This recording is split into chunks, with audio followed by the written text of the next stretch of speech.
여러분, 진짜 이거 믿을 수 있으세요? 저는 아직도 이게 사실인지 믿기 어려운데요.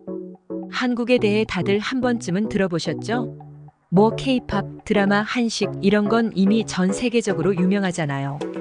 그런데 말이죠. 제가 오늘 말하고 싶은 건 한국의 양궁입니다. 파리 올림픽에서 한국 양궁의 위대한 모습을 보고 어느 외국 청년의 사연을 읽어봤는데 감동도 있고 놀라움도 가득한 이야기였습니다. 여러분도 이 사연을 들으면 저처럼 한국 양궁에 대해 또 한 번 자랑스러움을 느끼게 될 거예요. 자, 그럼 오늘의 이야기 바로 시작해 볼게요. 영상 시작 전에 구독과 좋아요도 한 번씩 눌러주시면 감사하겠습니다. 안녕하세요. 저는 영국에 사는 제임스라고 합니다. 스포츠 마니아로서 각국의 스포츠 문화를 탐구하는 걸 좋아하는데 이번에 우연히 한국의 양궁에 대해 깊이 알게 되었어요.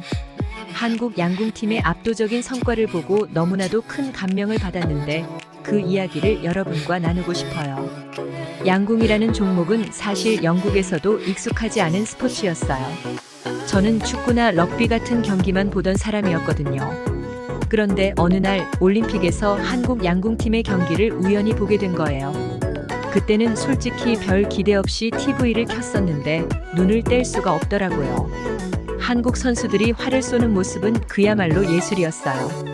그들의 차분한 표정, 완벽하게 일치하는 동작, 그리고 무엇보다도 활이 날아가 관역의 중앙에 꽂힐 때의 그 짜릿한 순간. 저는 이 모든 게 순식간에 펼쳐지는 걸 보고 숨이 멎는 줄 알았어요. 경기 내내 한국 선수들이 압도적인 기량을 보여주었고 매 순간 관역의 중심을 맞추는 그 정교함에 완전히 매료됐죠.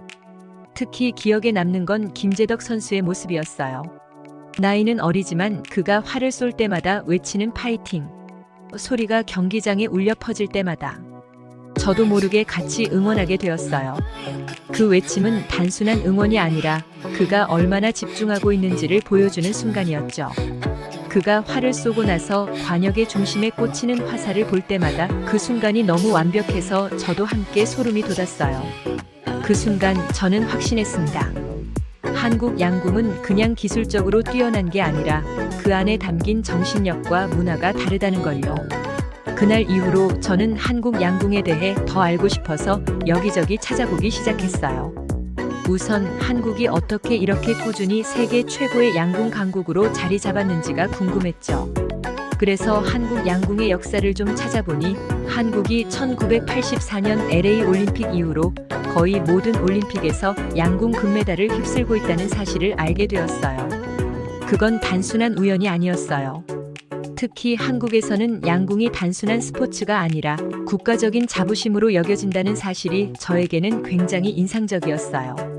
그들은 스포츠를 단순히 이기는 수단으로 보지 않고 철저하게 자신을 갈고 닦는 과정으로 여기는 것 같았어요. 그들의 태도는 너무 진지하고 그만큼 그들의 노력도 대단했죠. 한국의 양궁 선수들은 세계 대회에서 금메달을 목표로 하지 않아요. 그 전에 이미 그들끼리의 치열한 경쟁에서 살아남아야 하거든요. 알고 보니 한국에서는 대표 선발전 자체가 세계 대회보다 더 치열하다고 하더라고요. 실제로 한국 대표로 선발되는 것 자체가 이미 세계 챔피언이 되는 것만큼 어렵다고 들었어요. 그 얘기를 듣고 나니까 올림픽에서 금메달을 따는 게 놀랍지 않게 느껴질 정도였어요. 결국 한국에서 양궁은 국가적 자부심을 넘어서 개인의 최선을 다해 자신을 갈고 닦는 도전의 상징이었던 거죠. 그리고 더 놀라운 건 한국 양궁 선수들이 단지 기술적인 실력만 뛰어난 게 아니라 그들의 정신력도 엄청났다는 거예요. 한 기사를 보니 한국 선수들은 단순히 활을 잘 쏘는 게 아니라 어떤 압박 상황에서도 흔들리지 않는 강인한 멘탈을 기르기 위해 다양한 훈련을 받는다고 하더라고요. 이게 단지 훈련의 결과물이 아니라 한국 문화 속에서 형성된 인내심과 끈기에서 비롯된 것이라는 생각이 들었어요. 예를 들어 한국 양궁팀은 명상과 심리적 훈련을 통해 집중력을 극대화한다고 해요. 이런 점들이 다른 나라 선수들과는 차별화된 부분이었죠. 이들은 단지 금메달만을 바라보는 게 아니라 매 순간 자신을 극복하는 과정 속에서 완벽함을 추구하고 있었어요. 저는 그들이 가진 이 정신적인 힘에 진심으로 감탄했어요. 그렇게 한국 양궁에 대해 더 많이 알아가던 중 저는 한국에 실제로 방문할 기회를 얻게 되었어요. 영국에서 일하던 회사에서 한국과의 협력 프로젝트를 추진하면서 제가 출장으로 한국에 가게 된 거죠. 이건 좋은 기회다 라고 생각했어요. 한국에 직접 가서 양궁에 대해 더 깊이 체험해보고 실제로 그들의 훈련이나 경기 현장을 보고 싶었거든요. 그렇게 설레는 마음으로 비행기에 올랐어요. 한국에 도착하자마자 저는 서울 시내를 구경하고 양궁과 관련된 시설들을 찾아보기 시작했어요. 여러 사람에게 물어보면서 양궁 선수들이 훈련하는 체육관을 방문할 기회를 얻게 되었죠. 정말 기대가 컸죠. 한국 선수들이 직접 훈련하는 모습을 가까이에서 볼 수 있는 기회였으니까요. 그러나 제가 체육관에 도착했을 때 뜻하지 않은 문제가 생겼습니다. 현지인들과 소통하는 데 어려움을 겪었던 거예요. 한국어를 거의 못하는 저는 영어로 말을 걸었지만 체육관의 관리자분들은 영어를 잘하지 못하셨죠. 그때 저는 뭔가 오해를 산 것 같았어요. 제가 이곳을 무작정 찾아간 것에 대해 그들이 당황스러워하는 것처럼 보였거든요. 그 순간 너무 당황스러웠어요. 저는 그저 한국 양궁을 가까이서 보고 배우고 싶어서 왔을 뿐인데 제 행동이 무례하게 비춰졌나 싶었죠. 그들이 저를 바라보는 눈빛이 곤란해 보였고 저는 점점 불안해졌어요. 이러다 쫓겨나는 건가 싶기도 했죠. 너무나도 기대했던 한국 양궁을 실제로 보고 배우려는 기회가 물거품이 되는 것 같아서 속이 상했어요. 한참을 그렇게 체육관 밖에서 망설이고 있었어요. 이대로 포기하고 돌아가야 하나 아니면 다시 한번 시도해볼까 고민했죠. 그러던 중 한 청년이 저에게 다가왔습니다. 그 청년은 저보다 조금 어리게 보였고 편안한 미소를 띤 얼굴로 저에게 말을 걸었죠. 혹시 도와드릴까요? 그 청년은 영어를 꽤 잘하는 편이었어요. 저는 깜짝 놀라서 상황을 설명했죠. 안녕하세요. 저는 영국에서 온 제임스라고 합니다. 한국 양궁에 대해 관심이 많아서 훈련하는 모습을 보고 싶어서 여기에 왔는데 제가 말이 통하지 않아서 상황이 잘 안 풀리고 있는 것 같아요. 청년은 웃으며 말했어요. 아, 그런 일이 있었군요. 제가 도와드릴게요. 사실 저도 양궁을 좋아해서 자주 여기 와요. 한국 양궁에 관심이 있으시다니 정말 반가워요. 저는 그 말에 안도감을 느꼈고 그 청년이 체육관 관리인들에게 저의 진심을 잘 전달해 주었어요. 그 청년 덕분에 상황은 금방 해결되었습니다. 체육관 관리인들은 제가 정말 양궁을 배우러 온 열정적인 외국인이라는 걸 이해하고 저를 환영해 주었어요. 그제야 저는 긴장이 풀렸고 청년과 함께 체육관 안으로 들어가서 한국 선수들이 훈련하는 모습을 가까이서 지켜볼 수 있게 되었죠. 청년은 저에게 한국 양궁에 대한 여러 가지 흥미로운 이야기를 들려주었어요. 그 청년은 한국에서 중학생 때부터 양궁을 배웠고 지금은 취미로 즐기고 있다고 했어요. 그가 말하길 한국에서 양궁은 단순한 스포츠가 아니라 일종의 전통처럼 자리 잡고 있대요. 이 이야기를 들으며 한국 양궁이 왜 이렇게 세계적으로 강한지에 대해 다시 한번 느낄 수 있었어요. 한국 양궁 선수들은 보통 어린 시절부터 훈련을 시작해요. 중학교나 고등학교 양궁부에 소속되어 그곳에서 실력을 쌓은 학생들이 나중에 국가대표로 발탁되기도 하죠. 그런데 국가대표 선발 과정이 정말 힘들다고 해요. 거의 매년 올림픽처럼 치열한 경쟁을 해야 하거든요. 청년의 설명을 들으며 저는 그들이 가진 열정과 노력이 얼마나 대단한지 새삼 느끼게 되었어요. 청년은 또 이런 말도 해줬어요. 사실 양궁은 선수 개개인의 노력도 중요하지만 팀워크와 정신력도 정말 중요해요. 심리적인 압박 속에서 침착함을 유지하고 팀원들과 호흡을 맞추는 것이 관건이죠. 그러면서 그 청년은 자신이 처음 양궁을 배우면서 느꼈던 어려움도 이야기해 주었어요. 처음에는 활을 당기는 것도 쉽지 않았어요. 팔에 힘이 부족해서 금방 지치고 관역을 맞추는 건 더더욱 어려웠죠. 그런데 시간이 지나면서 그게 단지 기술의 문제가 아니라 정신적인 차원의 훈련이라는 걸 깨달았어요. 집중력과 인내심을 기르는 게 정말 중요하더라고요. 그의 이야기를 들으며 저는 그저 기술만 중요한 게 아니라는 점을 다시금 실감했어요. 그 후로도 청년은 저와 함께 양궁 선수들의 훈련을 보며 여러 가지 설명을 덧붙였어요.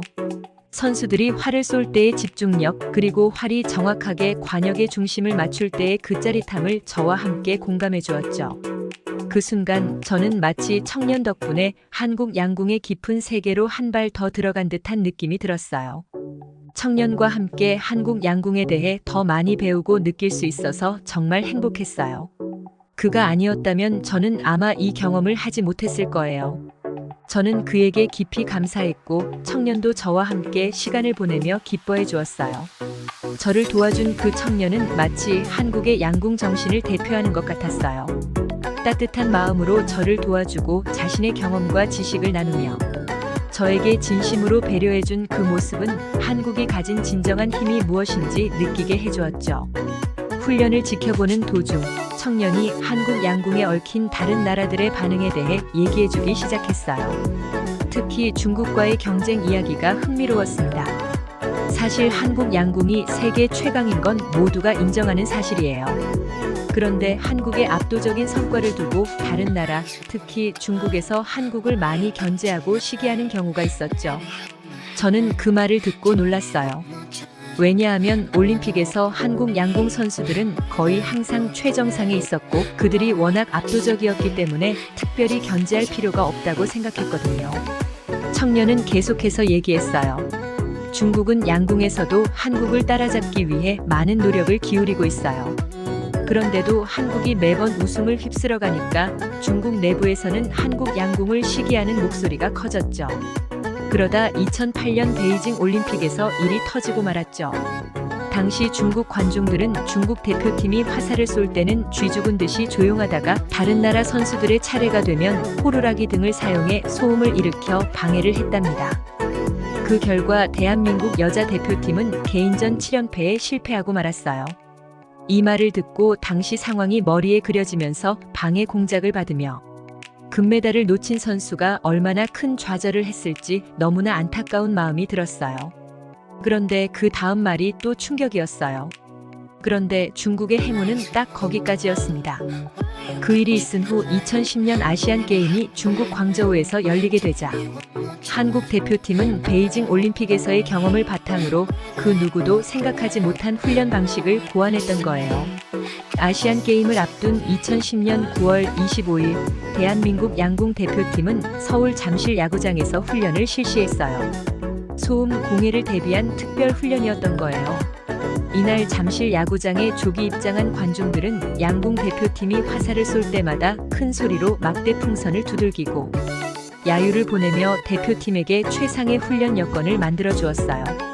2년 전 중국 관중들이 썼던 호루라기는 물론 2010년 남아공 월드컵 때 등장했던 신종 공예품 부부젤라까지 동원되었답니다. 이 같은 훈련 끝에 대한민국 대표팀은 광저우에서 중국에게 2년 전에 당했던 굴욕을 되갚아주는 데 성공했습니다. 이야기를 듣고 저는 한국 양궁이 단지 경기에서만 승리하는 것이 아니라 정신적인 부분에서도 얼마나 성숙한지를 알 수 있었어요. 다른 나라의 질투와 시기 속에서도 흔들리지 않고 그것을 교훈 삼아 새로운 훈련을 통해 자신들의 길을 묵묵히 걸어가는 그들의 모습이 정말 존경스러웠어요.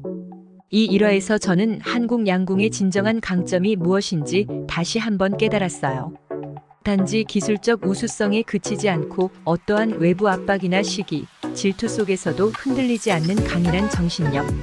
그것이야말로 한국 양궁이 세계 최강인 이유였습니다. 청년은 마지막으로 이렇게 말했어요. 한국 양궁은 단지 금메달을 따기 위한 것이 아니라 매 순간 자신을 극복하는 과정이라고 생각해요. 그래서 다른 나라가 아무리 견제해도 우리는 결국 우리의 길을 걸어갈 뿐이죠. 이 말은 저에게 큰 감동을 주었고 저는 한국 양궁이 왜 이렇게 오랫동안 최정상의 자리를 지킬 수 있었는지 더 명확하게 알게 되었습니다. 이번 한국에서의 경험은 제게 그야말로 잊을 수 없는 순간이었어요. 단순히 한국 양궁 선수들의 뛰어난 실력을 보는 것만이 아니라 그들이 그 실력을 어떻게 쌓아왔는지를 직접 보고 느낄 수 있었던 시간이었죠. 그리고 무엇보다 그 청년과의 만남을 통해 저는 한국 양궁이 단순한 스포츠가 아니라 사람들과 함께하는 정신적 유대감이 중요한 요소라는 걸 알게 되었어요. 한국 양궁은 단지 메달을 따기 위한 스포츠가 아닙니다. 그 안에는 끊임없는 노력과 인내, 그리고 사람을 생각하는 따뜻한 마음이 담겨 있어요. 저는 한국에서 느꼈던 이 모든 것이 한국 사회 전반에 깔린 중요한 가치라는 생각이 들었어요. 어릴 때부터 철저하게 훈련받고 그 과정에서 자기 자신과의 싸움을 이어나가며 결국에는 팀워크와 배려를 통해 더 나은 결과를 만들어내는 모습. 이건 단순히 스포츠가 아니라 한국이 세계 최강의 양궁 강국이 될 수 있었던 이유이기도 하죠. 이번 여정을 통해 저는 한국 양궁뿐만 아니라 한국에 대해 다시 한번 생각하게 되었어요. 그저 기술력이나 경제적 성과로만 강한 나라가 아니라 사람 간의 따뜻한 배려와 협력이 한국을 진정으로 강하게 만드는 힘이라는 걸 느꼈습니다. 저는 이 경험을 절대 잊지 못할 거예요. 앞으로도 한국에 다시 와서 더 많은 것을 배우고 또 그들과 함께하고 싶다는 생각이 들었어요. 만약 여러분도 한국을 방문할 기회가 있다면 꼭 한국 양궁을 가까이서 한번 체험해 보길 권해요. 그저 스포츠 이상의 감동을 느낄 수 있을 거라고 확신합니다. 한국은 정말 놀라운 나라예요. 그리고 저는 앞으로도 한국과의 특별한 인연을 계속 이어가고 싶어요. 오늘의 이야기 여러분에게도 감동이 되었길 바랍니다. 대한민국 양궁이 자랑스럽다면 좋아요와 구독, 그리고 댓글로 여러분의 생각을 공유해주세요. 그럼 다음에 또 다른 감동적인 이야기로 찾아뵙겠습니다. 감사합니다.